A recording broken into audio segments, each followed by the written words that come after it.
welcome to the new podcast, episode number 44. My name is Steven. I am joined by co-host and producer extraordinaire, Kelly, my man. Let's get to it. Great weekend of fights with Risen going down, PFL during the week, and a okay UFC card going down last night in Edmonton. All in all, we did have one hell of a week of fights, though. It was a bit more quantity over quality, but I'll take it. I'll take it, Kelly. Great weekend. Played tons of Orna, as you can imagine, this weekend as well, riding my bike around town, playing the game. I tell you what, keeps getting better and better. Let's get to some fight news. John motherfucking Jones. Can this guy stay out of trouble, Kelly? Nope. No. Oh my gilly golly. And there's a whole bunch of legal bullshit going on in the background of it. Obviously, if you've been living underneath a rock, what had happened was Jones, unfortunately, had got a little too handsy with the help at a strip club. It didn't sound good. There's a lot of reports. I don't know exactly what happened. Reports are saying a headlock, or reports are saying he just grabbed her and put her on his lap. You know what I mean? Either way, touching somebody who doesn't want to be touched is illegal in most countries. And now they're saying that they had mailed this subpoena to the wrong address, too, so that's why everyone's kind of just finding out about this now. I think it happened in February or something like that. It was a while back when this whole thing had happened, and obviously we're just getting to the legality of it. I think we're going to see some hush money be put up or something like that, Kelly, but man, where there's smoke, there's fire, and where there's fire, there's John Jones. Running away from his vehicle with a bag of cocaine. Exactly. That's what you gotta say, right? You finished my sentence for me beautifully. Couldn't have been more perfect. Yes. Couldn't have been more perfect.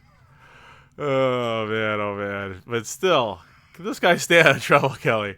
Impossible. John Jones, man. He needs some, I don't know what he needs, man. He needs some better people around him. He needs to see a therapist or something. This guy's got to stay out of trouble. And trouble seems to keep finding him. What do you think happens? I don't even see a suspension coming out of this, though, Kelly. Do you think a suspension comes out of this? I think he can still keep fighting, and I don't think to do anything about that. Yeah. I think the court thing happens out of the octagon, away from his career. Yeah, no, exactly. But still, I don't see him getting suspended over, in the NFL or something like that. If he was super abusive to somebody, you know what I mean? Whether it be man or woman, they would get suspension, or they got into a bar fight with somebody, you know what I mean? They get suspended for a day or two. I don't see him getting suspended. I think you know what I mean? I think it's just one of those things where he's not a suspendable offense. I think they'll settle out of court, and that'll be the end of it. We'll never hear it. It'll just be one more little thing. Oh, John Jones, you know what I mean? Added to his resume. And on the grand scheme of things, for the things John Jones has done, this is lower on the level. Yeah. You know what I mean? This is lower on the level, wrecking his car when he was young, and then, before everything, he wrecked his car before he was even champion, and obviously then wrecking his car again, the failing for coke, even though it didn't count afterwards, which was really odd. And then, obviously the big car wreck where he, runs into a pregnant woman driver, and then, comes back to the scene to grab weed and money, and then leaves again, so it's all that type of stuff doesn't look good. And then obviously the many failed piss tests, where it ranks, I think probably the lower on the list. Yeah, I didn't know that about the NFL, that they get suspended and they can't. Yeah, it's because a code of conduct type thing, right? Mm-hmm. I think that's what you got. That's what they want these people to do, is hold themselves to a bit of a higher level. Like police officers and that. Those type of people should be. They should be held to a bit of a higher, because you are a role model, right? Yeah. You are a role model. Doesn't mean you can't go to the strip club. You just got to be much more discreet about it. You know what I mean? You got to be much, much more discreet about it and stuff like that. Suspending John Jones would be like suspending a whole team. Yeah, exactly. Oh, yeah, exactly. You know what I mean? Money-wise. For sure. Absolutely. But, you can't, like you kept saying, you can't just go to the fucking club and start grabbing people. Yeah. It's illegal and it's unethical. Exactly. Just a bad look. You know what I mean? There was a dude called Pac-Man Jones in the NFL. He was a cornerback for the Bengals, and he loved the strip club. He was always in trouble for going to the strip club, and he has like an infamous video where he's talking about the strip club and how there ain't nothing wrong going to the strip club. You know what I mean? Man loved his strip club. But unfortunately, when you go to those places, they have a bit of a seedier, crowd, which is going to poke on you. You know what I mean? You've had a few drinks, they've had a few drinks. He's going to poke you, say, you suck, and then you're like, no, fuck you, and then he's like, no, fuck you, and then a fight happens, right? that's how every one of those goes down every time. Oh shit. Moving right along. Speaking of fucked up news, Kelly, BJ Penn will be returning to the octagon once again against Nick Lentz. Woo! At least you could, you could be at ease. He has said this is his retirement bout. Oh, really? So fucking happy. Wow. He's going for a record. Is it 8 losses in a row? Before he retires? He's going to be the first 2 division champ and the first guy with 8 losses in a row underneath the UFC banner. No one gets that many losses. I know they had a bit of beef. I can see why they're giving BJ Penn. BJ Penn probably said, hey, one last one and then I'm out for sure. And I want Nick Lentz because they kind of had a back and forth where not too many people trash talk BJ Penn. But I think Nick Lentz had kind of done that. And he went below the belt a little bit in their Twitter exchange. But I think Nick Lentz is just trying to make a name for himself. He's not a very good fighter, too. And I think he's actually on a 3-fight losing streak himself. So it's a battle of 2 bums, really. And I think it's a battle of 2 bums with beef.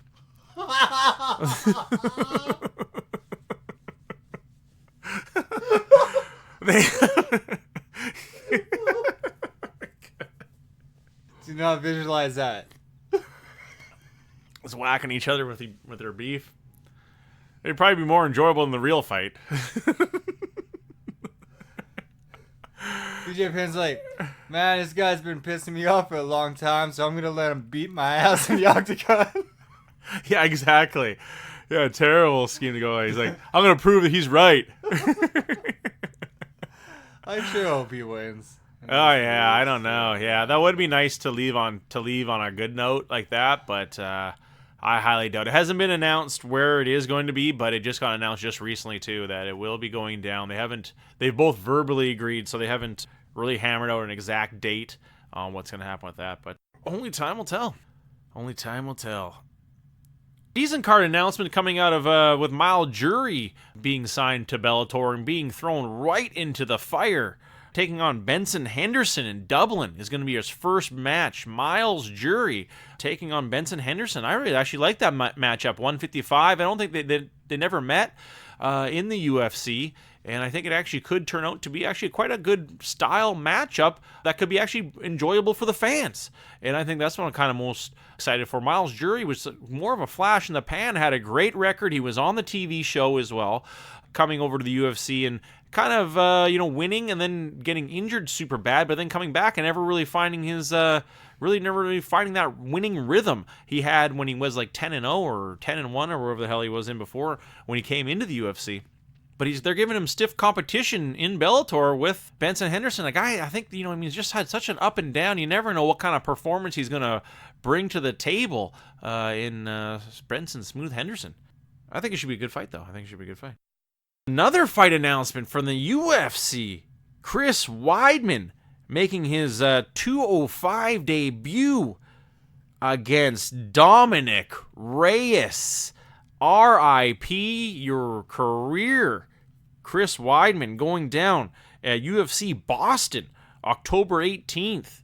Very tough. I am very worried about Chris Weidman's health after this one, man. Like, the matchmaker must hate Chris Weidman or something, because to be your first 205 match against one of this, the Stephen and Kellyanne new natural born killer, Dominic Reyes, man, that's a tough matchup for anybody, especially to be your first 205 fight. East Coast versus West Coast too. I'm really excited to see this, but I don't know, man. Chris Weidman's jaw isn't what it used to be. And to be going up against one hell of a kickboxer in Dominic Reyes, I am worried for his health. Crazy matchup. I hope he lives. And we'll find out. October 18th, that'll go down, Kelly. A lot of announcements for the card in Mexico. Really, the September card's really rounding out, Kelly, with the Mexico card going down then, the Vancouver card, also the card, I believe in, I'm pretty sure the Saudi Arabia card's also coming up then. But the international September continues rolling right along with the main event of the Mexico card will be Yair Rodriguez taking on Jeremy Little Heathen Stevens. I think I like that. I like that as a main event. You know what I mean? For the rest of the card isn't great. Obviously, there's a lot of Mexican-born fighters, and which is good. But there's not a ton of famous ones. Any high level like top 10 at the moment. That could change any minute. But here we see Rodriguez taking on Jeremy Heathens. Who do you think takes it, Kelly? For 145, the height advantage for Rodriguez is huge, but he's kind of proven to stumble a little bit and does the in-your-face style of the Heathen pay off? I'm gonna go with Rodriguez. I can't even pronounce it. Rodriguez. Go with Rodriguez. Rodriguez. I gotta go with that too. You know what I mean? Jeremy Stevens getting older. You know what I mean? The height and the reach advantage is going to be huge against him. I think he can get into the pocket, but how many shots is he going to take to get to the pocket every time? I think obviously Rodriguez has got to work on one hell of a stiff jab for this fight coming up, because that's what Stevens comes in with, that wild style. You know what I mean? Kind of like a Frankie Edgar style, like punch, kick. You know what I mean? He likes to bang, obviously, too, and we'll see if he comes up with a game plan to nullify that and keep him on the outside. And I think with that, you know what I mean, it opens up the kicks. Flying knee could really do some damage with a height mismatch of that. I want to see how these actually size up. And that's going down in September. Nick Newell, Kelly, he got his chance at the Contenders Series. It's the dude with the one arm. You know what I mean? His other arm's kind of like a stump. He's actually getting a one-fight contract deal with Bellator, and will be facing Corey Browning. Will be his first matchup. Good for him. I like how the Bellator's giving him a one fight. You know what I mean? The dude's still winning. He's winning up against these amateur lower events. He is strong as hell. He's not one dude to be slept on. His only mismatch, obviously, he's got one arm. You know what I mean? Just when you're doing jiu-jitsu or just defending punches, defending takedowns, anything like that, you only have one arm. You know what I mean? So it's a huge disadvantage, and the fact that the dude's fighting alone is tremendous. Absolutely nothing short of amazing, really, for people with missing arms. You know what I mean? Saying anything's possible, and Nick Newell's really showing that. And hats off to him, and I'll be watching that card to see him fight for sure. I'll be totally watching. I've followed his career since the it wasn't the PF, the WSOF is where he fought, and got to fight Justin Gaethje, but he of course got the shit kicked out of him by Justin Gaethje. But he got that shot. He was beating dudes. He didn't get that title shot by accident. He beat 3 dudes to get that, where he was in the position for a title fight. But every time we see him, nothing but heart. But we do see the disadvantage in the Contender Series as well. They put him up against an incredible wrestler, like a Division I wrestler. So it was really hard for him. He didn't get. He went to decision. He didn't get finished. But tough dude. Some wrestling news in the negative, unfortunately. Jimmy Uso cannot get out of trouble. Another DUI. He was doing burnouts in his car in Florida, Kelly. Not a good look. Not a good look. Jimmy Uso, can you stay out of the news, man? He's too much of this day one-ish stuff. And, Jimmy, come on, man. Come on. You're better than that. Get a driver. Something. He's going to get in trouble, and it's going to cost him his job eventually. 2 in 1 year. Not a good scene. Like I was talking about with John Jones, he's a wrestler, man. He has to be held to a higher standard when it comes to it. You know what I mean? People are looking up to him. I guarantee a lot of young kids are looking up to the Usos as their favorite wrestler. Guarantee it. Round of the show, I don't watch too many TV shows. I'm more, either like in depth in, wrestling or other sports. Tosh.0 really, and that really takes up most of my TV time. Really.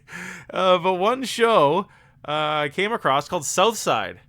Have you heard of it, Kelly? Nope. It's on BET and Comedy Central. It takes place in the South Side of Chicago, and it's about a rent-it center. Like where you like rent like appliance, like rent to own appliances, or TVs and electronics and shit like that. Like they're you know what I mean. They're in like lower income areas. You know what I mean? Because it's like a total scam, right? You know what I mean? Like you pay like quadruple the amount because you're just paying like $10 a week, right? Yeah. So the whole show is kind of like well, these two dudes who are best friends. They just graduated from community college, and but now they're realizing, I can't really get a job because I'm in the south side of Chicago, and I got like a lot of, like big long criminal record, just from being a bad kid, how hard it is to get a job. But it was actually really, really funny. It was super, super funny show.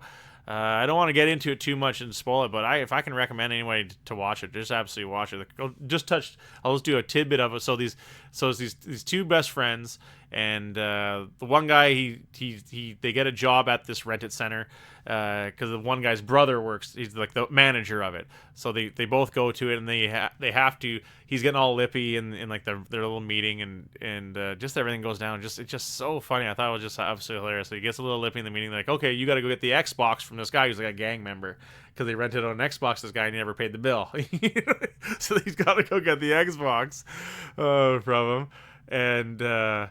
He's like, nah, fuck it. I'm like the last guy got shot by a bow and arrow. He's like, I quit.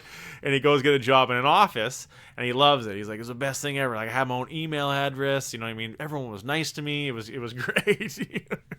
But eventually he got fired because of his criminal record and everything. So he has to go back to the rented center, and untimely, the guy's like, well, if you want your job back, you gotta go get the Xbox. You know what I mean? From this guy. And it just everything that goes down, the everything that was involved in the episode. I thought we just really had a fun time with it. It was really, really hilarious, man. Really hilarious. I guess the two main characters were like former writers for Jimmy Fallon or something like that. So cool. yeah, so it's really, really fun. Like it surprised me. Like I was like, oh, whatever, it's on, I'll watch it. And it surprised me and it won me over. It was actually quite funny. Check it out. It's on BET and Comedy Central. Much more music up here in Canada. Really, really funny show and worth the half hour. I'm actually excited for the next episode where it goes because the pilot. I was chuckling. I was chuckling through the pilot, and that was hard to do. Let's talk some Orna. Great motherfucking game. Once again, strap yourself in, Kelly. Oh man, rode my bike a ton yesterday playing the game, just rolling around, expanding my kingdom. It's super fun, man, Kelly. Now it's a whole nother level with the kingdoms because I've done wars against other kingdoms. I've done raids against bosses. It is really, really fun. So you have to have 5 people in order to do this stuff. So I've got a bunch more, just random people join up, and I've got enough people that I know that are in my raid in my kingdom too. So when you go to a war, it's 5 versus 5. You just one PvP versus PvP. But since when you attack, Kelly, they said the smallest fucking details this guy put into this game is insane, absolutely insane. Since when you attack, you get the first attack, right? So you know what I mean. Ultimately, you have the upper hand automatically. You get that first hit in no matter what. You know what I mean? And especially with how strong my dude is, and most people can only last 2 hits because I'll get the first hit in. Doesn't matter what they do, I'll live through it, and then I'll hit them again. That's game over. I win, right? So they give you, when you're going up against somebody, you're based on your attack and your defense. So when you attack and you win, that's a point. But if they attack and they beat you, because they get the attack too, it's a point for them as well. But if they get, but obviously you can see if they have attacked you and lost, which I thought, what a really good move. Obviously they had to make it even, but a very simple yet super important attribute to the game, which is really cool. And then the raid bosses is you can imagine. So in the wars you get Orns, which is the other thing that's not gold. You get the Orns, and then the Orns you can do a raid against a boss, and it has like 400,000 hit points, and it's just your whole team cracking at them and hitting them, and you get tons of good gear at the end. So the raids are super fun. just how they've implemented these small little things, just an extra thing, especially I can see why, because I'm at such a high level now that it is hard to level up. And I am really liking the raids a lot too. It takes about 10 minutes to get a raid in, but very well worth it. And you get it for your whole team too. That's the cool thing. You beat the raid, it shows how much damage everyone did, which is really cool. And at the end of it, everyone gets shit. So it's really beneficial. Everything is really the way they made the multiplayer almost interface is super, super good. I've leveled up to a Grand Mystic now, which is just fucking lights out the best right now. I can hammer dudes. I don't do a ton of DPS, but the special attributes are super cool too, Kelly. I have like a little attribute that I have is that like if I kill a certain type of these dudes, either the Balor guys or the Formorians, I up my buff, so I can up it. Every guy I kill gets me 10%, and then ups my buff to 100%, which I get 100% to my stats. So I can be I'm walking around, with that 100% buff on, just massacring dudes. And the other cool thing is these. I have this dexterity trait where if they hit me, the next time they have it says 50%, that they have a 50% chance of only hitting me at the second time. But, man, they never hit me the second time. That's what's the coolest thing. So I'm just fucking massacring these dudes. And I got this, everywhere you see these apothecaries all over the place, and you can buy spells. And that's how I've bought some fucking amazing spells, like this Ward of Mithril spell.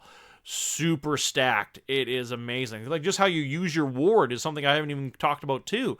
You have like a defense bar as well, but you have to activate that defense bar, and certain spells will activate the defense bar and make it so that defense bar will absorb more damage. Like how much thought the process, dude, put it in the fucking game. It's insane.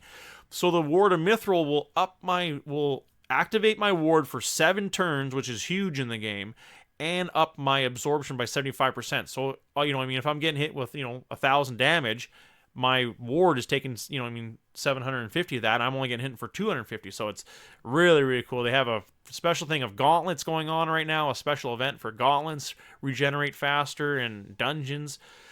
I can't say enough good things about the game. Still super into it, and it's coming hard now. I'm really high up there now, almost level 140, and I'm just still loving the game every fucking day.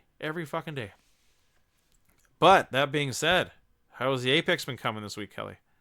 Not much has changed in the actual game. Mm-hmm. Kind of settling in now? Yeah, I don't know if they keep buffing and nerfing weapons, but right now the Devotion and the Wingman, I've just been cleaning up. Oh yeah. The Wingman is that one gun that just has the single shots, but I think it starts with 4 rounds, and then next clip you get 6, and then 8, then whatever. But yeah, I got the Wingman one day, and I think I killed 2 teams in a row with it. It was crazy. I just kept getting headshots. Crazy. And then the next game, I think I killed 2 people right away with it. Nice. Yeah, I don't know. I don't know if it's just been buffed or I'm actually just getting better at headshots. Could be a little bit of both, maybe. You know what I mean? I wonder how the buffing works. Do people tweet them and they slightly adjust them every time, or do you think they just notice from the game and slightly adjust? They have people who play and then send in, adjust this by 0.72 or some shit like that. You know what I mean? They could just get kill statistics, what people are using, and then maybe this gun is a little too powerful since everybody's using it. I'm not really sure. That'd make more sense. Yeah, the RF305 is I don't know. I'll use a whole clip without actually getting a add-on clip or whatever, but use a whole thing, empty it on somebody and they won't die, even if I'm aiming mostly for their head. Right. So it's how nerfed did this gun get? Yeah. And then I'll get the Wingman and I'll shoot him twice, once in the body, once in the shoulder, and then he'll die. Yeah. I don't know what's going on. Maybe that's what we were talking about before, how they're just doing that. They're just slightly adjusting the levels of each gun, so you just kind of go through the different waves of the guns. You know what I mean? That's what we were saying before on previous episodes, how it's kind of nice that you kind of are switching guns all the time. Yeah. And maybe they are slightly tweaking those numbers to help us along the way. I still haven't really figured out the sniper rifles on the super extended, because if it's like magnetized by like 8 or more, it kind of like you gotta, I guess, adjust it according to how far away they are, and then like I always miss by like a tiny bit. Right. Like, it just, I don't know, man. So I always leave those. Yeah. Well, especially when they got that much you know what I mean, the much like zoom in scope. It's just almost, you know what I mean, it's really limited to what it can do. Mm-hmm. You know what I mean? And it's super slow, I find, to actually aim and like pull up the gun. Yeah. When you have like a 2 to 4 times scope, it pulls up really fast and you can just start shooting. Yeah, exactly. Other than that, though, no memorable games, anything like that? I mean, like today, as soon as we started a game, some guy quit. Oh, and good me start. And one guy actually like won the game. Wow. That's crazy. But he actually kind of carried me. Oh, that's nice. I'm not entirely sure what the. Oh, that is sweet. I just took a picture. Oh, cool. Yeah, so I got 3 kills and he got 9. Wow, no, still these are contributing. And the other guy, just disconnected right away. So 2 guys. How much damage did he do? A good amount. 1,400. Yeah, he kind of carried me. Still, looks like you got like 3 quick headshots with your kills too. Yeah. Well, I killed the 2 last guys. Oh, nice. Well, you did it when it counts. Yeah. That's sweet, man. That's crazy. But, you know, like, I'd rather have one guy that can carry than, like, 2 guys that kind of... Obviously. You know, Yeah, for sure. running off, looting, instead of trying to kill people and help out. Yeah, exactly. Well, it sounds like you got a good teammate. That's crazy. Yeah. Has anyone friended you? Like on Xbox saying? People send me requests and stuff and like add me. Not even sure what that means. Yeah. But I haven't actually accepted any friends requests or anything like that. You never know what you're gonna get into. Yeah.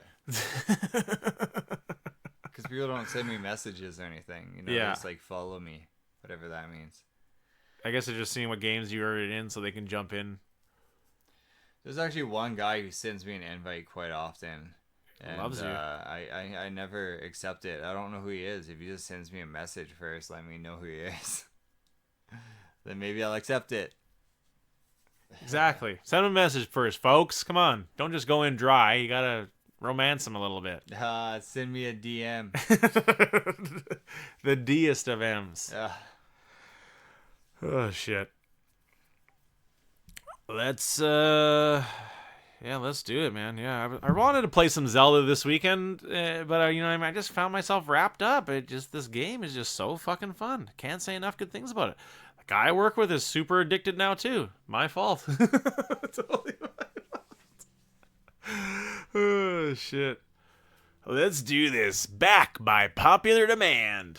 Reviewing the reviews. Going back to a goodie. Tim Hortons. The Canadian Tim Hortons. Even worse than the American Tim Hortons. Imagine that. Let's do it here. This one here was made famous by a YouTube star throwing her poop at the cashier. This exact one. It's close by to us. It's close to just 2 towns over. Or actually just 1 town over, actually, technically. And Tim Hortons, let's do this one. Here's 337 reviews, 3.4 stars. So let's. I'm seeing a lot of decent stars, decent like 5 stars actually.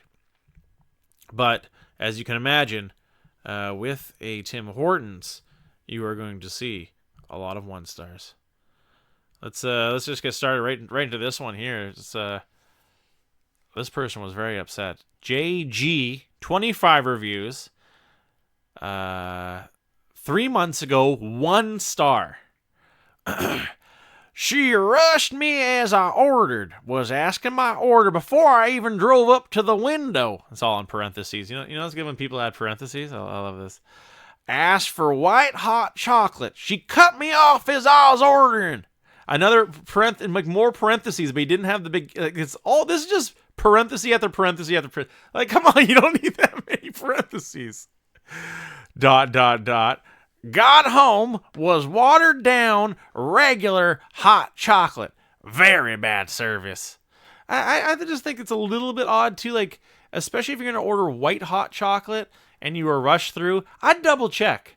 I'd open that thing up right there and say, and then you could notice right away, hey, this isn't white hot chocolate, which I don't even know if they did know. I didn't even know they did white hot chocolate. I'm pretty sure that's the problem here, bud. Is that you ordered something that's not even on the goddamn menu. They're like, what? You want me to put cream in it?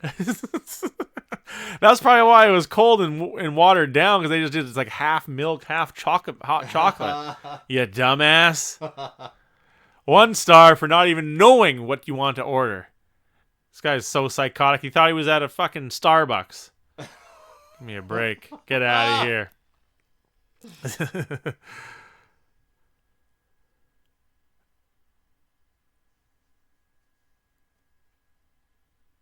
Let's see here. There was one. Oh yeah, this is the one. Yeah, I wanted to read this 5-star one. I saw this person is straight psychotic. Same thing. ML, 25 reviews 6 months ago, 5 stars. Ridiculous. Yes, I heard good feedback of the new owner of Tim Hortons. Now this is all caps. And it doesn't even make sense. Yes, I heard good feedback of the new owner of Tim Hortons now. The food is so yummy, especially their Mediterranean lentil soup and their treats. Kissy faces and then hearts. Like, this person is psychotic. Straight psychotic, man. For real. For real. All, you know, like, because they knew they had the caps on. Because they did the first little bit of the sentence with no caps, and then everything else caps. They had to yell that. They wanted to make sure. And about their Mediterranean lentil soup, I don't think that Tim Hortons has that. And the treats, the Tim Hortons, man, they sell donuts. That's what they're about. You don't need to mention treats. And like, who did you hear this good feedback from? From the new owner. Like, this is just the weirdest thing. That's what I'm talking about. This thing really shows an underbelly to straight psychos in this world. Hide your children, people. And your pets. Because there's people out there writing reviews all caps. Oh, this is perfect. This is perfect. This person's a total moron. DF, 48 reviews, 1 star, 4 months ago. Garbage food quality. Wow. Possibly the worst fast food quality available on the market. Wow. Worse than McRaunch. That's what they really put, McRaunch. That's gross. That's gross. Deserves a deserves a 0. Big 0. Calm down, Colonel. Calm down. It's like, this is why fast food reviews are the absolute pinnacle of reviews. And I realized this a long time ago. You're going to fast food, man. You're going to Tim Hortons. You're going to a place that fucking microwaves the fucking eggs and then puts them in a goddamn warmer underneath a damn fucking lamp for an hour, and you're talking quality? You're an absolute idiot if you're going to go to Tim Hortons and expect fucking quality. Absolutely psychotic to think, oh, they didn't roll out the red carpet for me and didn't pull out the frying pan and cook me an actual eggs. McDonald's 0 stars. McDonald's microwaves their pancakes or hot cakes. Yeah, exactly. They microwave that shit. That's not gonna be good quality if you're getting microwave shit. You know what I mean? So to go in there and that's your number one gripe. You could have had a plethora of fucking gripes to go with when it comes to any Tim Hortons on this planet. And you're gonna say the quality of food's bad. Duh. Wow. This guy got me fired up, folks.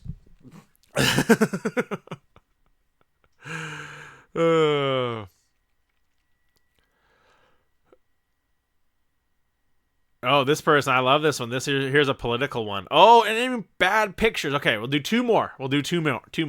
Because now we're getting to the real bad ones. And these are legit here. These are legit. Oh man, even that one's really good too. BH 47 reviews, 311 photos. That's a lot of photos. 5 months ago, 1 star. And I love this one. Until they change corporate policy and the workers in Ontario are reimbursed for pay and benefit cuts, will not go to any star. So obviously, you know what I mean, there's cuts going down, you know what I mean, yada, yada, yada. But still, to give this one a 1-star review over what's going on in a different province, you know what I mean, pretty funny. Like I said, once again, somebody just using this thing as a political platform. They want a review on their performance. A legitimate review. That is not a legitimate review. And then here we have one here. It's actually legitimate, and I actually think this is what a bad review is about. ST 23 reviews 2 weeks ago. They posted 2 photos, and they even say, "How can you sell a sandwich to your customer that is burnt so badly?" And the pictures say that right there. It is actually burnt. It's burnt. This is what the review process is for. Everyone follow this person here for good or bad reviews, because that's what it is. Bad, I got my shit was burnt, took some photos, and how could you serve that to somebody? That looks like shit. That looks like shit. Okay, one more. This guy. Oh, this is gold. NH. This is his only review too. First review. 5 months ago, 1 star. Don't come here at 7 p.m. or later. It took me 8 minutes waiting in line, and this isn't the first time as well. This happened every time I'm here. 8 minutes in line at a Tim Hortons. That's probably pretty fast if you think about it. Those fucking places are jam-packed. That's why there's so many fucking Tim Hortons, is because people love their shit. People love their coffee. People love their donuts. That is pretty fast. Like, yeah. It's fast food. Like, if you go to a restaurant, you're going to be waiting for like 15 minutes for a seat on like a busy night or a busy time. And then you're finally going to have to wait to get order after you get seated. You know, it's not going to come like fucking right away. They're going to cook it. When you're waiting 8 minutes in line and then you're out. Like at a Tim Hortons? Yeah. That's what I'm saying. Like, usually the lines are quite long at Tim Hortons. And 8 minutes? It's so fast. It's so fast. And this guy here gets the you know what I mean, out of all the psychos, this guy here wins it, man. Like what are you expecting? What future are you from that Tim Hortons is going to be quicker than 8 minutes? You think they can afford to have like 9 tills open and a bunch of people in the back? Just so you can get 30-second service. Yeah, it's like... And then you'd probably bitch about that too, wouldn't ya? Would ya? Son of a bitch. It was too fast. I had to go up there and order like right away. Didn't know what I wanted. I felt highly pressured. The girl was like, "Can I help you?" I was like, "Oh God, I can't decide." 1 star. 1 star. Pushing their sales tactics onto me. Yeah. Oh my God. Another knocked it out of the park with that Tim Hortons, man. That was gold. That was fucking gold, Kelly. But let's take a brief little break here. We'll be right back after these messages. With the popularity of Waterium growing by the second, they had to adjust the sales. Now in buns. Waterium buns. Only $5.99. On store shelves 2020. Have you ever wanted to carry water in a wicker basket? Waterium. Now you can. Golly, I kind of want to make some kind of Waterium sandwich, but man, is that loaf expensive. What's this? Waterium buns for under $600, you don't say. Delicious and refreshing sandwich. Thank you, Waterium. Always evolving. You're the best. Waterium, now in strawberry. We've harnessed the power of the strawberry, growing them underneath the Atlantic shelf, harvesting them underneath some other place, and then broken down in a hyperbaric chamber in the center of the earth. Waterium strawberry flavor. Extremely expensive. If you thought Waterium was pricey, watch out. Strawberry Waterium. Only for the rich. We're looking at you, Beyonce. We need to make some money back. This is very expensive. Where are my girls at? Welcome back, folks. Hope you enjoyed our commercials and go grab yourself a cold, tall glass of water on the house. Tap water, that is. Only one day we can dream Waterium will flow out of the taps. Solid chunks of Waterium flowing from the taps. That sounds nasty. It's not ice, and it's not liquid. It's the only way it can be described. For some reason, people are buying it. Anywho, It's basically like Jello. I have like more of like it is like a loafy texture. Yeah. I don't know why we're still talking about it. It's such a great product. It is. It's that That's good. why. We'll just keep We're talking so about excited after about the it. commercial. Yeah, that's how good it is. I'm sold. Breaking down. Oh, I didn't even talk about Raw Reunion going down this week. Breaking it down. Tons of stars of yesterday, Kelly, with John Cena, Rikishi, Devon Dudley, Jimmy Hart, Hulk Hogan, Booker T, Tori Wilson, Santino Marella, The Godfather, Boogeyman, Pat Patterson winning the 24/7 title, Ron Simmons, Gerald Briscoe then taking the title, Kelly even winning the title, Melina, Alundra Blaze, RVD, Sergeant Slaughter even was there, Hurricane, Ted DiBiase winning the 24/7 title from Alundra Blaze, then DX showing up with the Outsiders was huge. Mark Henry, Mick Foley, Stone Cold Steve Austin. It was actually a lot of people were loving it. I didn't really like that much. It was okay. You know what I mean? It was cool to see some of the old guys, but man, are they getting old? That's all I gotta say. You know what I mean? It's time hasn't been great to a lot of them, but it was good to see him. Ricochet unfortunately missed out on a huge opportunity where the whole DX versus the OC, the OG versus the OC, was supposed to be, the spot was actually supposed to be for Ricochet, but since he was injured, they had to have Seth Rollins fill the slot. But man, that could have been a huge slot for Ricochet, and just kind of what a weird dynamic that pulls.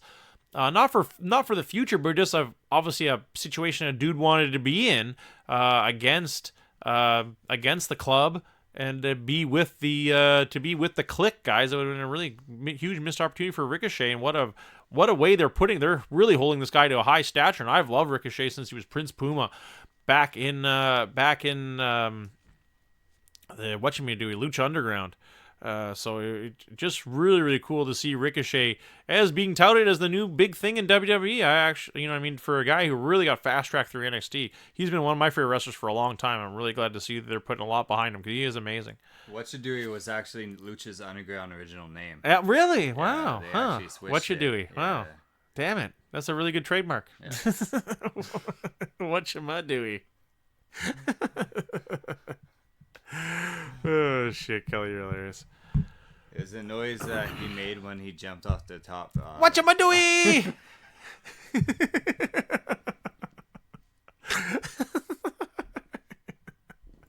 moving right along here, Kelly. You're getting crazy. PFL going down this Thursday. It was kind of one that I wanted to watch because there was a bunch of Canadians on it.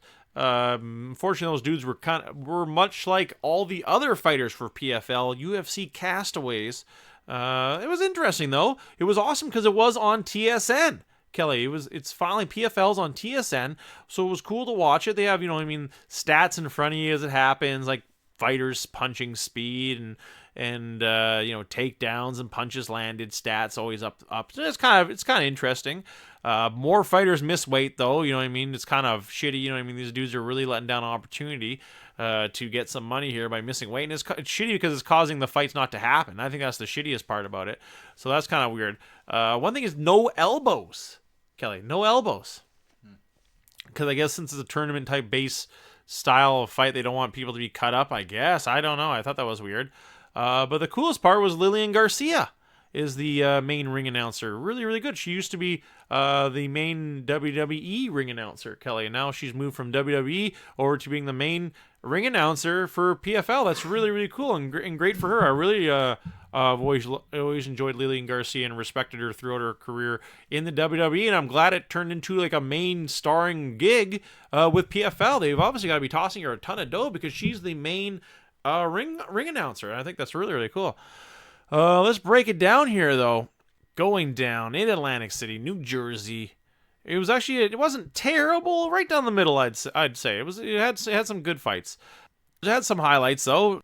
Unfortunately, Jesse Ronson loses to Nathan Schuttel by decision. He was one of the Canadians. He actually had a good record, but since joining up with PFL, he has not had a great record.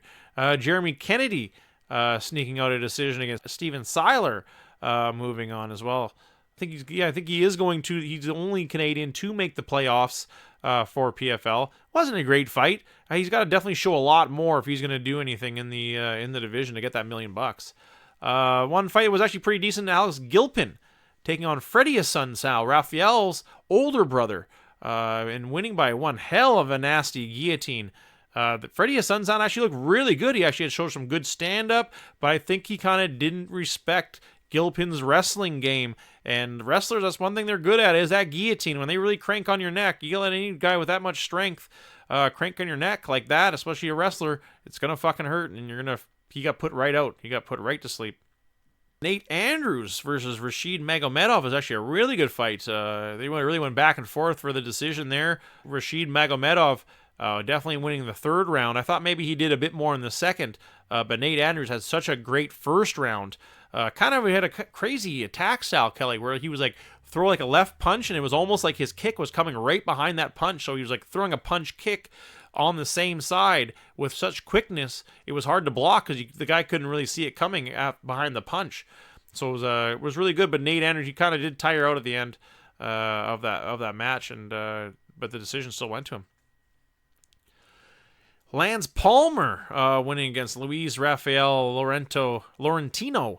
That was actually a really, really good fight too, where Palmer, he's not an exciting fighter. I can see why the UFC has never called for him, or even Bellator for really that matter. I think he did fight in Bellator for a while, but I think that's the reason why they aren't calling him back, because he's got a boring fighting style. I'll definitely say that. He's got like he's got like a Sean Shirk a little bit.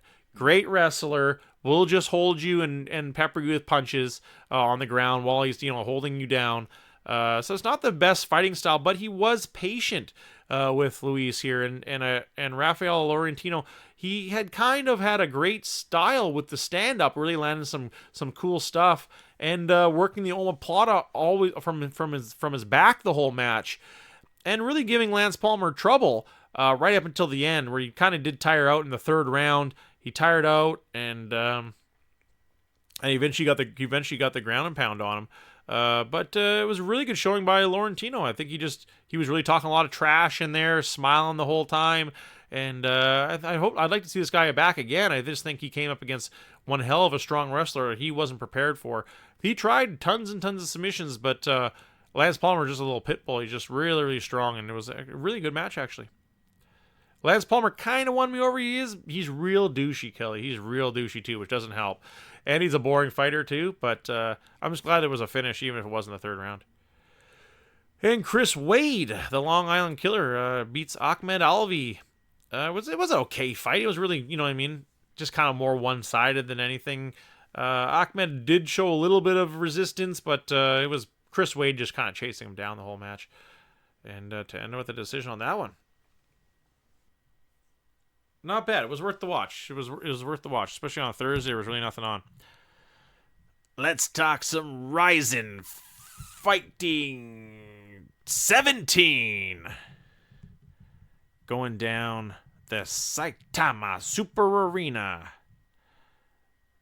Let's break this one down quickly. Kawajiri gets back to his winning ways. Taking the decision. Johnny Case beats Kidoka. Corner stoppage. Crazy. The corner stopped it after the first round. Did not see that one coming. And the main event, Asakura beats Yushiyachi. By decision. Kind of looks like one of their lower cards, but still at the Sumo Arena, it must have been a lot of people there. Not bad. I'm actually more excited for the next one coming down, Risen 18 coming down in August, but not a bad card. Good to see Kawajiri. Love Kawajiri. Good to see him back to winning again. Let's break it down. UFC 240. Holloway versus Edgar. Going down in an oil fume, backwatered, flat dust bowl of a shithole, Edmonton. Terrible province, terrible town. Calgary's upstairs neighbor.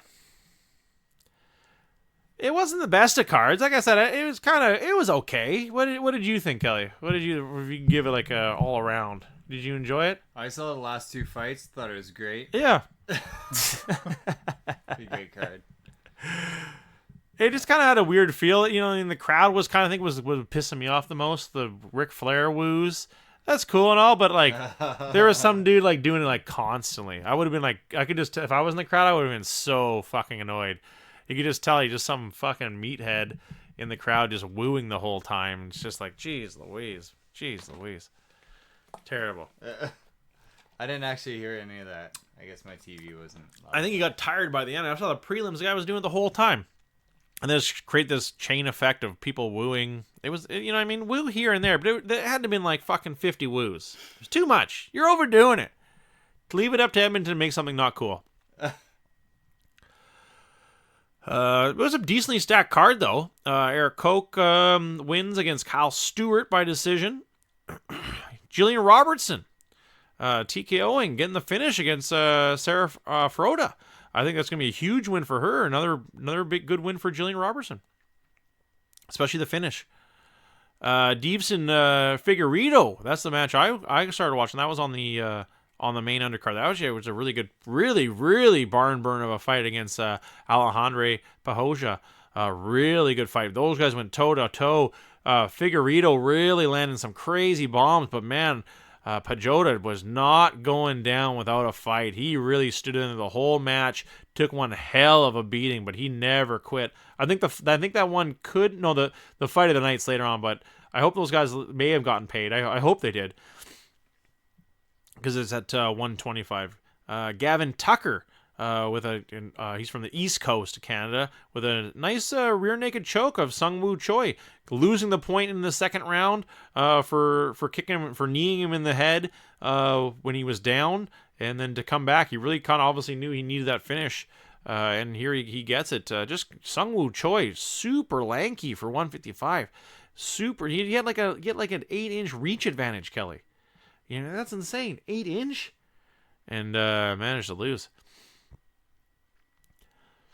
Local talent, Hakeem Dawudu beats Yoshinori Horia.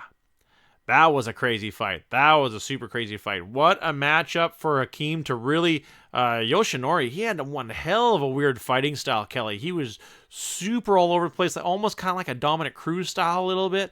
But he was landing some crazy bombs with the style, and I don't know how... Hakeem kept his composure beautifully and adjusted his game, wore him down. He kind of knew that Horia couldn't keep up that pace the whole time. He was just bouncing around like crazy, bounce around, jumping with a punch, bounce around, jumping with a punch. Eventually it caught up to him, and he caught him. This was a great. It's just the way he's like, I finally got a hold of him, and I was gonna make him hurt from this. I knew he was gonna run away afterwards, so I had that kick already locked and loaded. So he smashes him with a knee. He backs away, and he just booted him into next Tuesday. Good stoppage by the ref. He still had his wits about him, but I think it was a good stoppage by the ref because he was getting beat up pretty good by then, and just really his own toughness was keeping him on his feet. But great showing of heart, smarts, and a no-quit attitude by Hakeem. Mean Hakeem. I'm really excited for this guy fighting out of Calgary. Really, really going to be a tough fighter at 170 coming up here. And we saw a bit more of that speed with the Viviane Araujo versus Alexis Davis fight. It was a close decision. Unfortunately, Alexis Davis did not get the nod in that one. She just had lost just a hair of speed on that one to Vivian. Krzysztof Jotko getting the split decision win over Marc-Andre Baralt. It was actually a pretty decent fight. It was a little bit slow. Both those dudes were banging pretty hard in the first round, so I can imagine, it did slow down more parts of the second and the third. But Krzysztof Jotko getting the fight, getting the win. And then another Canadian. It wasn't a great night it was a kind of a 50-50 night for the Canadians with Olivier Aubin-Mercier getting the loss against Armin Sukarian in the decision too. It actually wasn't a bad fight, but Armin just was too much for Olivier. Jeff Neal. This was the one. I called it months ago, folks, when the fight was first announced. Jeff Neal versus Nico Price. Easily fight of the night. Easily. This fight was insane. Jeff Neal kind of getting his first real tough test against a dude, Nico Price, who was willing to throw caution to the wind and really bang in there. And he paid the price for it. It was a crazy matchup. And it paid off for him a little bit because he wobbled Jeff Neal there a few times with that reckless style. Obviously, he ate a bunch, and then it ultimately caught up with Nico, getting TKO'd in the second round. He still was okay, but he didn't protest too much. But good stoppage by the ref. He was pretty beat up, and he was a little bit woozy from that ground and pound. And Jeff Neal, natural born killer on our list, gets another win. He's got to be talking in the championship talk now, top 10 now. He definitely has to go up to. That brings us to the co-main event of the evening. Christian Cyborg versus Felicia Spencer. Chris Cyborg finding a way to get the win. I thought Felicia Spencer had a good game plan of grinding her up, making it hard for her. But Cyborg, just too good on the ground, too good on her feet, and really didn't let her get the takedown. Really, she was far too strong for the takedown, and that was really once Felicia Spencer couldn't take her down. And, really that diving elbow she kept on doing got real old real quick. That cut open Chris Cyborg right off the bat. Game was kind of over. And I thought maybe she broke her hand. Well, maybe that's a possibility too. I could see that for sure. Punching Chris Cyborg is definitely a possibility. You could break her hand, but she looks like she had that diving elbow in her game plan, and it did work. It did work. Like, it did cut open Cyborg really badly. And I think she hit it once or twice again after that. But then when she went for it the 5th, the 6th, the 7th, the 10th time. And also that blind up elbow. Yeah, it was. Yeah, she hit it a few times, but then Cyborg got smart to it pretty quick. It was kind of crazy how Cyborg prepares for fights now. She just goes to South Africa. Like, she just has to isolate herself from everything. That's I guess the life of a Brazilian, really. Where everyone's hounding you. Everyone's, I need this, I need that. She just goes to South Africa. I don't know anybody out here. I'm just going to train, turn my phone off. I'm at training camp and just train. Have somebody deal with all my money while I'm training. But to just totally turn yourself off from the world, I thought, what a kind of a cool strategy, and very smart for her. She knows that this is her life. And if she loses 2 fights in a row, whew, that's not good. And she looked, I think, a little bit tired. You know what I mean? In the beginning, in the middle of the second round, I think she looked a little bit worried. I don't think she was prepared for the pressure. Because I'll give it to Felicia. She had nothing but heart. There was no quitting her. Obviously, in the third round, she was really getting beat up, though. You know, she was really eating a lot. But for somebody to go up against Cyborg and look as good, you know what I mean, as you know, I mean, obviously no one's going to look as good as Amanda Nunes against Cyborg, but for someone to have that number 2 spot, I think it would be either between her or Holly Holmes, and I think Felicia Spencer may have done a little bit better than Holly Holmes. Tough to say, because it was more of a boxing stand-up match where Felicia Spencer kind of went for more of a grappling game. Obviously, she couldn't grapple with her, and that's the whole thing of the story. She just couldn't grapple with her. What did you like that fight, Kelly?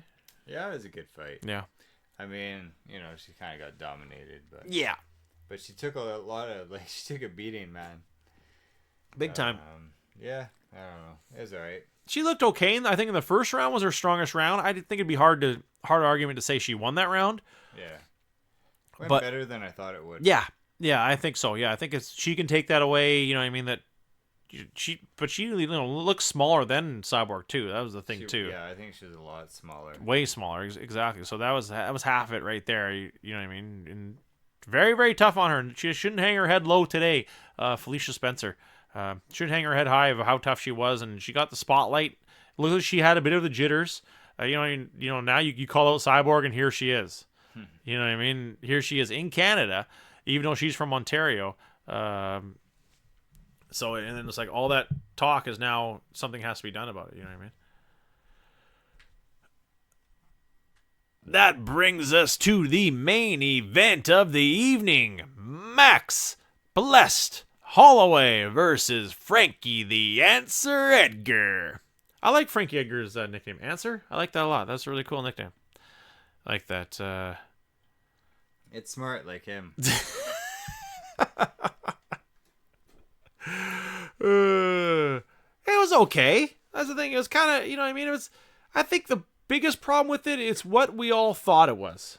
Yeah. You know what I mean? I think it was a weird matchup to begin with. Why these two dudes were fighting each other in the first place. I was surprised that Frankie was able to land as often as he was, considering how much smaller he was. He put up one hell of a great fight. And that's been Frankie Edgar's whole career.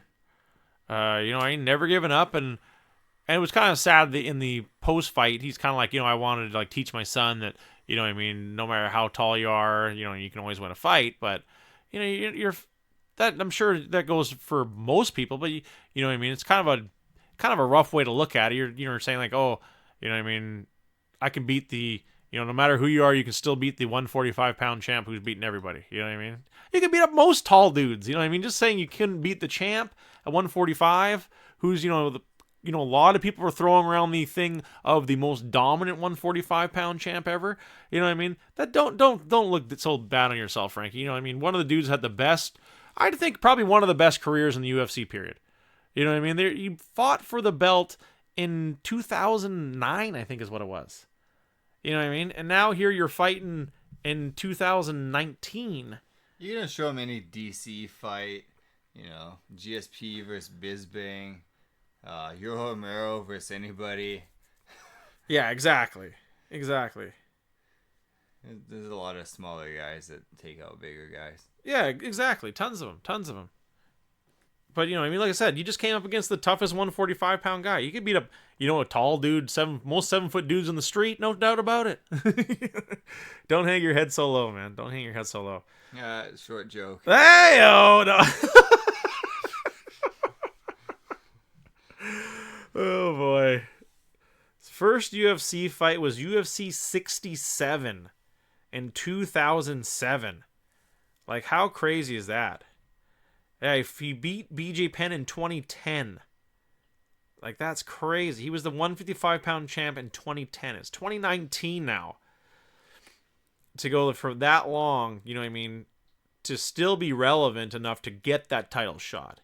That's one hell of a achievement for any fighter. You know what I mean? What other fighter could say that? You know what I mean? Really? None. Could say they've been in the division that and at top level for this long. Dudes have left, right? They found other lucrative things. Frankie Edgar's just a fighter. Let's break it down here. Frankie, the Answer Edgar. I think his loss to Brian Ortega is the reason why I thought this was a weird matchup. You lose to Brian Ortega, you beat Cub Swanson, then you get a title shot. Why? You know what I mean? Why in the first place? You know what I mean? Sure, Brian Ortega lost too, but you know what I mean?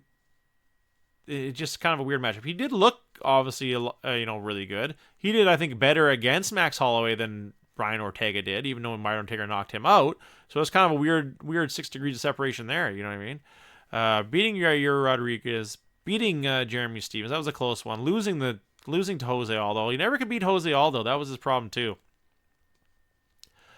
KOing Chad Mendes, beating Uriah Faber, beating Cub Swanson again, beating PJ Penn for the third time. Charles Oliveira, too. He's got a win over him. But then losing to Jose Aldo, losing to Benson Henderson twice for the belt, for 155-pound belt. Beating Gray Maynard. Then going to a draw with Gray Maynard. 2 wins over BJ Penn again. And that's really where he got it skyrocketed from there. He actually beat, because they're both from New Jersey, beat Jim Miller back in his earlier days, and Tyson Griffin, and Mark Bocek, even Spencer Fisher too. He had a really tough, first set of his fights too. Tough dude, Frankie Edgar. Good. Like I said, if I could grade it, I'm going to give, just because of the Nico Price Jeff Neal fight, I'm going to give it a B. A low B, but it's going to be a B. How do you grade it, Kelly? I'm going to give the 2 fights that I saw a B. They were pretty good. I was on the edge of my seat. Because even though, what's her name? Felicia Spencer? Even though Felicia was kind of getting, beat up, she was still in it the whole time, and then with that cut, I thought there was always a chance that she might win this fight. So I actually thought it was a pretty decent fight just because of how much damage she took. And the Frankie Edgar Max Holloway fight, thought it was a pretty good fight. I was kind of getting tired of it around the 5th round because it's kind of like the same thing. Yeah, me too. But I thought it was pretty decent. So yeah, B would be good. Yeah. Weird for the matchup to begin with, but you know what I mean, just odd, I guess, as a whole for me. But I watched it, obviously. I totally watched it. Had a great time riding my bike around town, playing Orna yesterday, and just chillaxing, man. I'm finding this whole fucking kind of like Zen thing with it. Just riding my bike around and really finding big hills to climb and playing the game all at the same time. It's I find it really relaxing, just kind of because you're kind of out there, just on your own. You know what I mean? No worries type bullshit. You know what I mean? It can do that with normal riding bike, but it's not as enjoyable. I don't have like a goal. Of getting healthy. Pfft, what a waste. Yeah. But at least I have a goal, like what I mean, I'm leveling up or finding something new. I think that's what I've always loved about video games. My favorite video games are the Skyrims, the Fallouts, the treasure hunting.